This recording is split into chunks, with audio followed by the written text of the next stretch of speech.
Hey everybody, welcome back to the Bourbon Note. I'm Ben. I got a port finish single barrel on the bar. Let's get into it.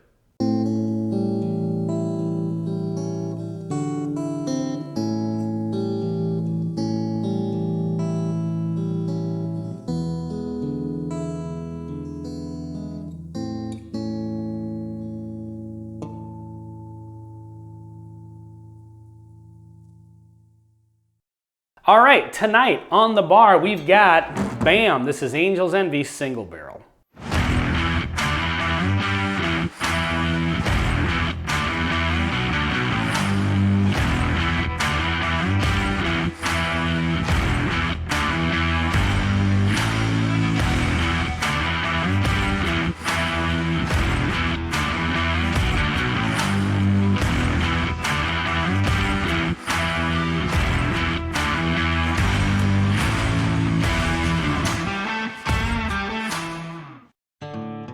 Okay, so this is a bottle I've been meaning to pick up for a while. I've been interested in this Angel's Envy single barrel just because it's a 110 proof point and it's got a $100 price point.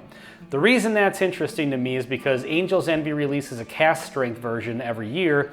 They tend to run in the upper 100 teens, like 118 proof maybe to like 125 proof from what I can tell, but they cost 220 to 250 bucks. So I've never really understood that price point. It seems a little bit steep to me. So when I saw this at the higher proof point for 100 bucks, I thought it might be worth picking up.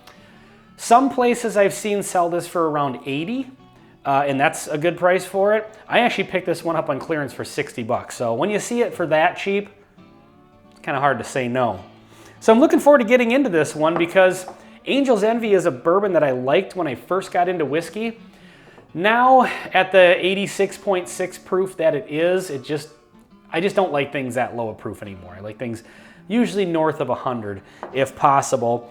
But some information, it is 110 proof. Like I said, this is a port finished bourbon. And from what I can tell, at least from what they allude heavily online, is that they're actually doing their own distillate now. It sounds like they opened up a distillery in 2013 or something like that. Said to be aged between 4 to 6 years, and then I think the secondary finishing, they said up to 6 months, whenever they deem it ready. But let's get into the nose and see what we've got here. Interestingly enough, the wine note isn't quite jumping out as much as I would have assumed. I'm actually getting some peanut butter off of this, which I wasn't expecting. Like the sweetness that I'm getting off of this is just really reminding me of peanut butter. That's not a note that I get terribly often. There's some bourbons that are nutty and they give you kind of like that salted peanut shell. This isn't that, it's like legit peanut butter. Maybe some oak spice.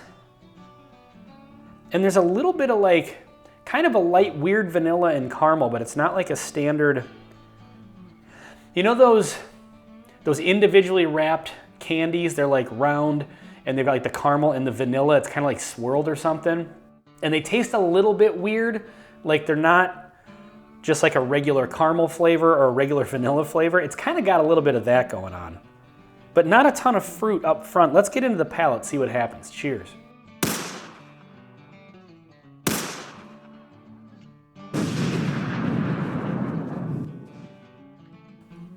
Little different on the palate than on the nose.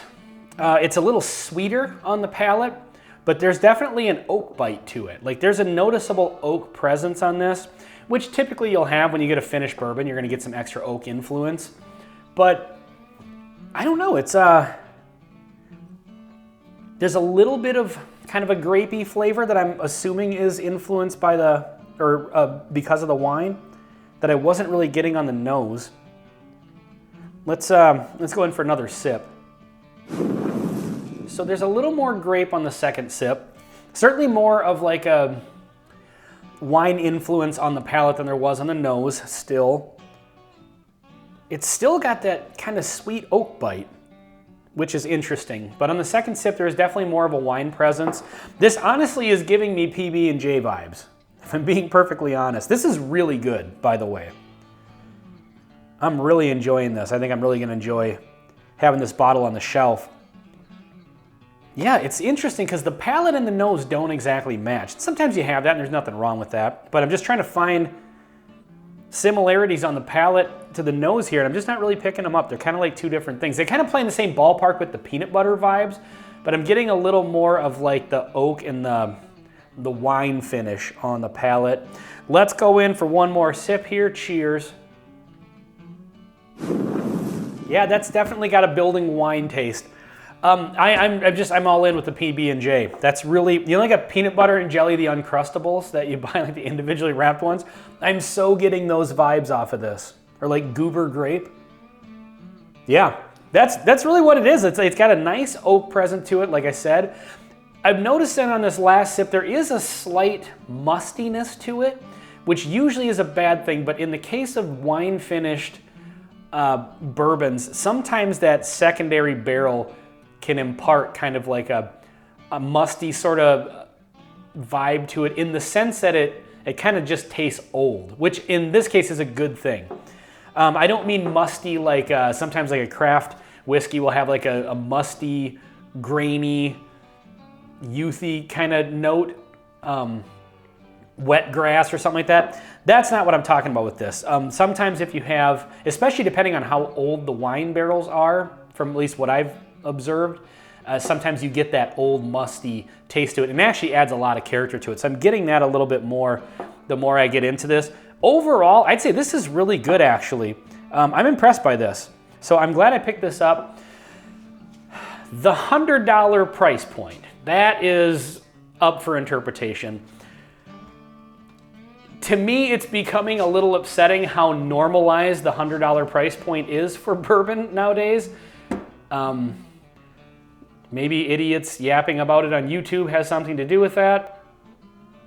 But I feel like that's just become a common price point now. And I don't know, a lot of times there's just so many other good bourbons for less that it's sometimes hard to justify that. And I've said in other videos, you know, it's not always about just finding the best bang for your buck. Sometimes you just want to explore different flavor profiles, and sometimes you have to pay a premium for that. This one at the 60 I paid for it, hell yes, absolutely. At the 80 that some stores charge, I would say it's worth a try. I don't think you're gonna be disappointed in this bottle. It definitely has something a little unique to offer. Now, this is a single barrel. I don't know how much they vary from barrel to barrel. I know certain brands are kind of known for, you know, some of the single barrels, they're all pretty similar, and then some of them can vary wildly. So I don't know what the deal is with these. Maybe each barrel tastes completely different than the last. But this one I'm getting, like I said, you know, the nice peanut butter and jelly vibes. So you're getting that grape from the wine. You're getting a little bit of sweetness. There's some vanilla underneath there, but there's that nice oak bite and that just kind of old musty flavor that I'm attaching to the wine barrel that just kind of adds a different layer to it. I think it all just kind of stacks on top of each other really nicely.